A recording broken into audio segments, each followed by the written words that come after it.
I'm going to do the tug test now for my brake check. I'm going to put it in first gear. I'm going to release my trailer brake. I'm going to pull against my park brake. So I'm going to let the clutch out real slow here until it starts pulling.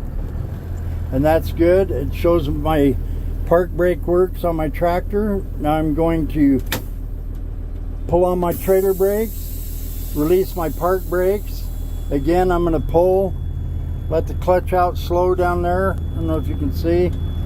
Let it out slow until it comes up and starts grabbing. And so my park brake on my tractor work, or trailer works. Trailer brakes work, tractor brakes work. Now we're going to pull ahead 5 feet and step on the foot brake. No hands on the steering wheel. We stopped. The steering wheel didn't move from side to side, means that my brakes are all adjusted properly. Now with it in gear, still in gear, both brakes released, we're going to shut the truck off and turn the key right back on. We're going to turn the key right back on so our gauges work. Took our foot off the clutch and brake. Nothing on the clutch and brake. The buttons are pushed in, the brakes are released. We're in first gear so it can't roll. Now we're going to do the air brake check. We're going to step on the service brake. We're going to hold it down for 1 minute. Our gauge might come down just a little bit as we step on it. So here we go, we step on it, it come down a little bit.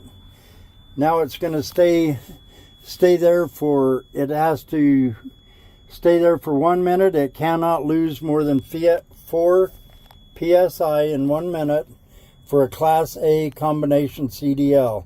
And it can't lose more than 3 psi in a minute for a Class B CDL.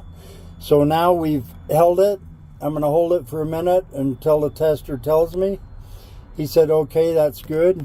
Then we're going to release our brake. Get your foot clear off the brake. Now we're going to check for the early low air warning light. And it should, a light and buzzer should come on the dash when the air pressure drops to 60 psi. If we were out on the road and something broke, our airline broke, we're losing more air than the compressor can keep up with. We're losing air. When this light comes on, we're going to pump it on down. We're going to pump it on down, and it come on there at 60 psi.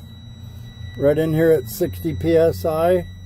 That's an early low air warning light telling us we got to get over to the side of the road, because when it gets down between 20 and 45 psi, we keep losing air. When it gets down between 20 and 45 psi, then our emergency brakes will pop out and we'll be locked up. If we're sitting in the middle of the highway, it doesn't matter where it is. So now I'm going to simulate pumping down to 20 to 45 psi. So we're going to keep pumping it down. We're going to look at the gauge up there. And then it's coming down, and then we're going to watch the gauges. And they both popped out at about 30 psi. That's between 20 and 45. And that concludes the brake test.